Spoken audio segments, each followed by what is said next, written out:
को जो right to work का कानून यूपीए सरकार ने दिया था, उसको जो खत्म करने के लिए इन्होंने दूसरा नाम बदल करके पूरा नाम के साथ साथ उसके सारा कॉन्सेप्ट ही चेंज कर दिया कि काम का अधिकार रहे ही नहीं।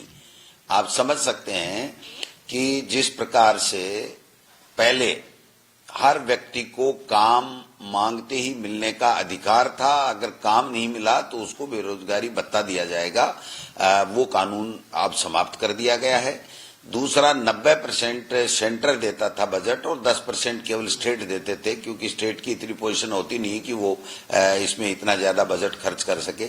अब 40% स्टेट का कर दिया और 60% सेंटर का कर दिया, जबकि आज भी राजस्थान में मनरेगा में 5,000 करोड़ रुपए जनप्रतिनिधियों के बकाया हैं। 5,000 करोड़ रुपए 2 साल के लगभग हो गए हैं कि ये पेमेंट दे नहीं पा रहे। जब एक तरफ केंद्र की सरकार 5,000 करोड़ रुपए एक स्टेट को नहीं दे पा रही है, राजस्थान को, तो फिर 60% और 40% स्टेट कहां से लाएंगे? 1.25 लाख करोड़ रुपए का कर्जा राजस्थान के ऊपर है। जो पेंशन नहीं दे पा रहे हैं 3-3 महीने, जो भर्तियां नहीं कर पा रहे हैं, जो सड़कें नहीं बना पा रहे हैं, जो सड़कें टूटी हुई उसको ठीक नहीं कर रहे हैं, पानी की व्यवस्था नहीं कर पा रहे हैं, स्कूलों की जर्जर स्कूलों के भवन जो है वो गिर चुके हैं, पेड़ के नीचे बच्चे बैठ रहे हैं, वो काम नहीं कर पा रहे हैं, तो 40% पैसा ये कहां से दे देंगे? मेरे समझ से बाहर है। और उसमें भी जो केंद्र सरकार या राज्य सरकार ये तय करेगी कि कहां हमें को नरेगा का बजट देना है, कहां नहीं देना है, तो यानी इसको पूरी तरीके से पॉलिटिकली वो बना दिया गया है, राजनीतिक चश्मे से इसको फ्रेम किया गया है।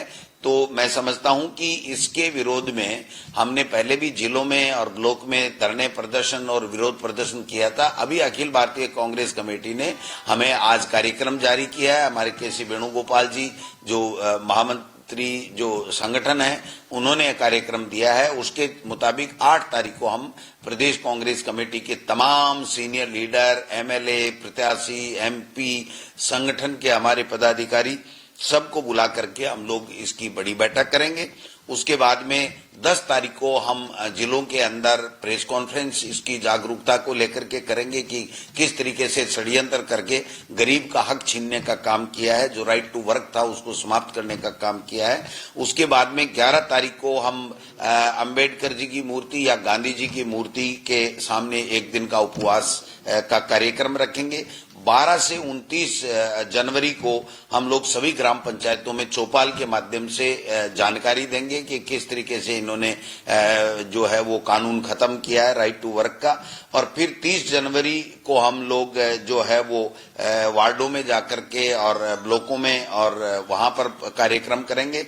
और 31 जनवरी से लेकर के हम लोग जो है वो कलेक्ट्रेट के सामने धरना प्रदर्शन करेंगे। और 16 तारीख से लेकर के 25 फरवरी तक, 16 फरवरी से 25 फरवरी तक पूरे स्टेट में प्लान करके पहले से तय करके जिला या स्थान और हम लोग बड़ी सभाएं करेंगे। इस प्रकार से हमारा ये जो 45 दिन का मनरेगा के कानून को जो परिवर्तित किया गया है, खत्म किया गया है, महात्मा गांधी जी का नाम हटाया गया है, राइट टू वर्क का अधिकार हमारा समाप्त किया गया है, बजट को जो है वो पूरी तरीके से सेंटर ने कंट्रोल किया है और स्टेटों के ऊपर अतिरिक्त भार डाल करके स्टेटों की आर्थिक स्थिति और कैसे कमजोर हो और वो केवल और केवल दिल्ली के सरकार पे निर्भर हो जाएं, इस तरीके की जो व्यवस्था की गई है उसके खिलाफ हम लोग धरना प्रदर्शन करेंगे और ये करेंगे।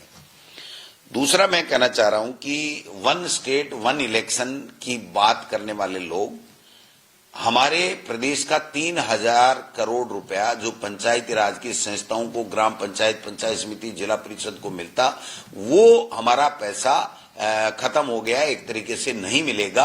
और केंद्र ने बहुत स्पष्ट कर दिया है कि अगर पंचायत राज के चुनाव आपने समय नहीं कराए तो इस वित्तीय वर्ष का ये जो 3,000 करोड़ रुपए है ये आपको नहीं मिलेगा। और इसलिए आनन फानन में 1 स्टेट 1 इलेक्शन की बात करने वाले लोग अब यूटर्न ले चुके हैं और राज्य निर्वाचन कमीशन को इन्होंने कहा है कि आप जल्दी से चुनाव करवाइए।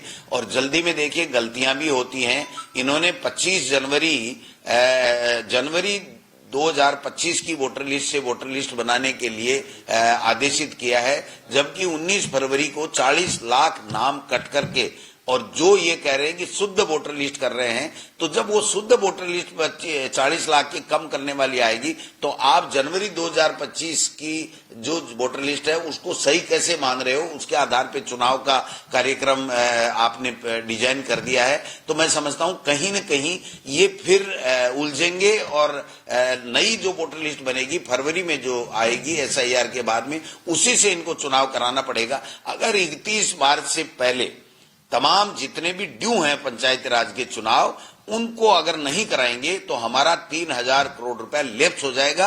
और ये भारतीय जनता पार्टी की इस पर्ची सरकार ने जो अनुभवहीन है उनकी वजह से ये राजस्थान के जो ग्रामीण इलाके का जो विकास होता वो विकास आज ठप पड़ा है और 3000 करोड़ रुपए चला गया तो जनता इनको माफ नहीं करेगी, ये मैं कहना चाहता हूं। इन्होंने परिसीमन का खेल इतना लंबा खेला है कि 6-8 महीने से परिसीमन कर रहे हैं। परिसीमन हारे हुए जनप्रतिनिधि जो पहले कभी हुआ करते थे जनप्रतिनिधि, आज हार गए, उनसे परिसीमन कराया। परिसीमन में भी नियमों की धज्जियां उड़ाई गई हैं, जो कानून बने हुए उनकी धज्जियां उड़ाई गई हैं। एक एक पंचायत में पंचायत समिति का वार्ड किया तो उस पंचायत को 4 अगर विलेज उस पंचायत में है तो चारों का एक वार्ड नहीं बना करके 4 वार्डों में पंचायत समिति में कर दिया गया है। और इस तरीके से डिजाइन किया गया है कि बीजेपी ही जीते, दूसरा आदमी जीते ही नहीं। और एक तरीके से परिसीमन में इन्होंने पूरे तरीके से षड्यंत्र के तहत काम किया है। और अभी भी 31 जो आज की तारीख में इनको 31 दिसंबर तक पूरा परिसीमन करना था, हाईकोर्ट का आदेश था। और जनगणना के लिए भारत सरकार ने इनको कैप लगा दिया था कि 31 दिसंबर के बाद में आप किसी भी राजस्व ग्राम, किसी भी जिले की और किसी भी तहसील उप तहसील की कोई सीमाओं में परिवर्तन नहीं करेंगे। जबकि कल बाड़मेर के अंदर राजनीतिक द्वेषता से वहां पर जो है वो बैक डेट के अंदर 2 तारीख को इन्होंने रात को जो है वो चेंजेस किया है। यानी सत्ता का दुरुपयोग इनकी आदत बन चुकी है। और चाहे परिसीमन का मामला हो, चाहे वो जिलों के सीमाओं में परिवर्तन करने का मामला हो, लेकिन मैं कहना चाहता हूं कि सरकार को स्टेट का 3000 करोड़ रुपया भारत सरकार लैप्स नहीं करे, इसके लिए इनको 31 मार्च से पहले चुनाव कराने चाहिए, वरना जनता इनको माफ नहीं करेगी, ये मैं कहना चाहता हूं। तीसरा, शिक्षा मंत्री जी तो शिक्षा मंत्री जी हैं, बहुत बड़े विद्वान शिक्षा मंत्री जी हैं। और इन्होंने एक आदेश निकाला है, मैं समझता हूं कि शायद वो आदेश भी आज का ही होगा या कल का होगा।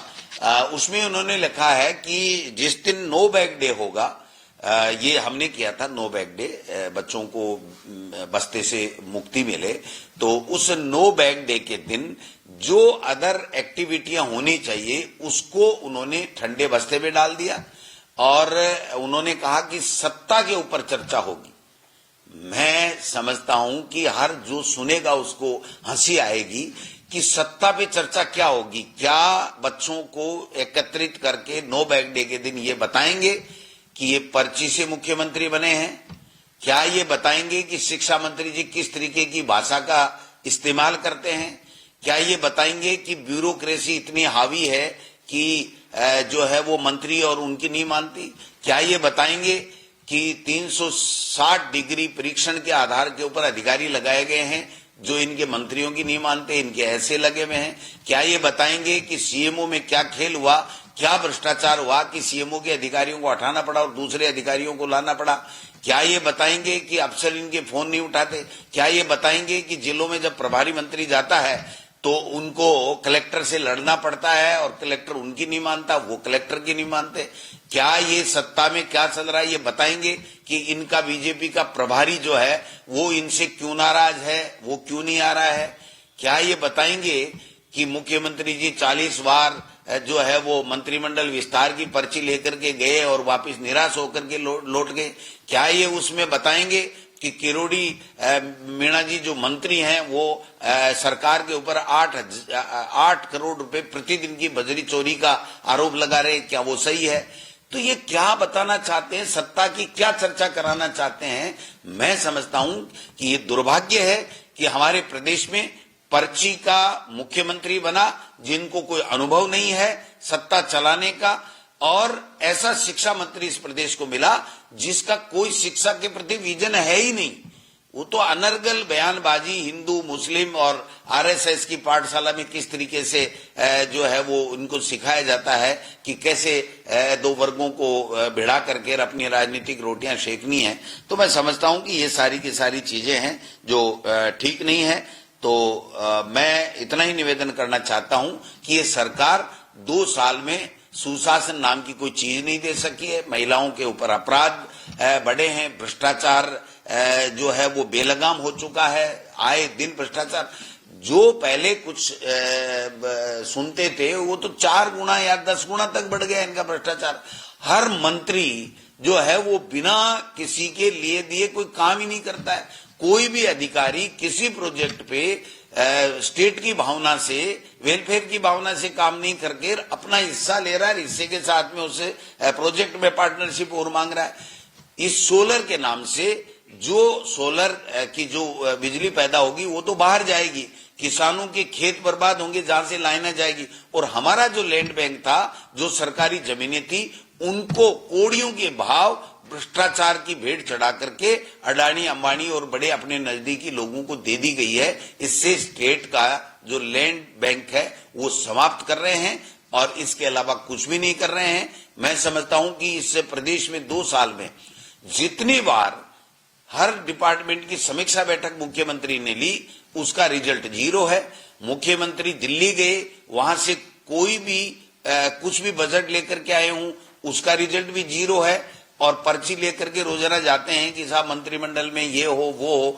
मैं आपको सत्य बता रहा हूं कि 3 महीने पहले इनकी जब बैठक थी कैबिनेट की, तो एक मंत्री जो बहुत जिम्मेदार मंत्री है, उसने कहा कि फाइल, अधिकारी ने कहा फाइल निकाल दो कि यार आज हमारी तो छुट्टी होने वाली है, पता नहीं कौन मंत्री आएगा, मैं रहूंगा नहीं रहूंगा, सब कुछ हो जाएगा, मैं तो फाइल नहीं निकालूंगा। और अभी पता ही नहीं है कि कब मंत्रिमंडल का विस्तार होगा, पद खाली पड़े हैं, अधिकारी ब्यूरोक्रेसी अतिरिक्त जो है वो प्रमोशन होने के बावजूद भी अतिरिक्त चार्ज लगा रखे हैं, जिनको हटा रहे हैं उनको और बड़े महकमे दे रहे हैं। मैं समझता हूं कि ये जो पूरे राजस्थान में भ्रष्टाचार का तांडव नृत्य इस सरकार की नाक के नीचे हो रहा है। माइनिंग अरावली के अंदर किस तरीके से इन्होंने आनन फानन में, जिस दिन सुप्रीम कोर्ट का फैसला आया उसके 3 दिन बाद में माइनिंग लीज दे रहे हैं। सुप्रीम कोर्ट ने फिर रोक लगाई है, हमने आंदोलन किया है। अगर फिर भी सुप्रीम कोर्ट हमारी बात को नहीं सुनेगा, अरावली में किसी तरह की दखल अगर ये सरकारें करेंगी, केंद्र और राज्य सरकार, तो हम लोग उसके लिए भी अलग से आंदोलन करेंगे। अभी हमारा कांग्रेस का जो मनरेगा के ऊपर 45 दिन का कार्यक्रम रहेगा। फिर पंचायत चुनाव आ रहे हैं, तो हम लोग पंचायत राज चुनाव की तैयारी करेंगे। पूरी कमर कस करके हमने तैयारी की है ढंग से। और इनको चाहिए कितना भी गलत परिसीमन कर लें, कितने भी राजनीतिक व्यवस्था से कर लें, लेकिन इनको पटकनी देंगे, क्योंकि जनता हमारे साथ में है। जनता इस 2 साल से, इस कुशासन से, इस अनुभवहीन सरकार से जो है वो तंग आ चुकी है और जनता के काम नहीं हो रहे हैं। जो जन सुनवाई की बातें कर रहे हैं, कहां हो रही है जन सुनवाई? न मंत्री कर रहा है, न संतरी कर रहा है, न मुख्यमंत्री कर रहा है। कार्यकर्ता, और वो कार्यकर्ता भी मंडल अध्यक्ष अगर आ रहा है तो पहले बार खड़े खड़े उनकी अंदर बताया जाएगा कि ये किस ग्रुप का है, वसुंधरा जी का है तो इसको अंदर नहीं आने देना है। ये राज्यवर्धन साहब के वहां का मंडल अध्यक्ष है तो उसको अंदर नहीं बुलाना है। सतीश पूनिया का है तो उसको नहीं बुलाना है। राजेंद्र राठौड़ का है तो उसको नहीं बुलाना है। मैं समझता हूं कि ये इस तरीके से पिक एंड चूज करके अगर अपने पसंदीदा पदाधिकारियों को बुला करके वो सुनवाई कर रहे हैं, तो ये तो घर में सोफे में बैठ के ड्राइंग रूम में भी कर सकते हैं। मैं कहना चाहता हूं कि जनता की जन सुनवाई, जनता की समस्याओं का समाधान ये सरकार कब करेगी, ये सरकार को बताना चाहिए। जो आज सेक्रेटरीट में एक भी मंत्री महीने भर से नहीं जाता है, और जाता है तो उससे मिलने के लिए उसके पीए और गनमैन के अलावा कोई नहीं रहता है। ये दुर्भाग्य है हमारा प्रदेश का कि इस तरीके की अनुभवहीन सरकार जो कुछ भी प्रदेश के हित में नहीं कर पा रही है, वो हमारी सरकार। देखिए, मैं समझता हूं कि इनके जो संगठन महासचिव आए होंगे, लेकिन संगठन महासचिव आए और यहाँ का प्रभारी नहीं आए, इससे बड़ा दुर्भाग्य कोई हो नहीं सकता। ये इनकी जो संगठन के अंदर जो दूरियां हैं, सत्ता से जो इनकी संगठन की दूरियां हैं, ये दर्शाता है। और मदन राठौड़ साहब तो क्या ही कर लेंगे बताओ। वो तो मुख्यमंत्री जी की पूंपाड़ी बजा रहे हैं, मुख्यमंत्री जी मोदी जी की पूंपाड़ी बजा रहे हैं, ये मंत्री सारे के सारे इस सरकार की विफलता की पूंपाड़ी मेड़ों में बजा रहे हैं, इसके अलावा कुछ भी नहीं कर रहे हैं। आपके राज्य की खबरें, आपके शहर की खबरें सबसे पहले जानने के लिए देखते रहें अमर उजाला। चैनल को सब्सक्राइब जरूर कर लें और पाएं हर अपडेट।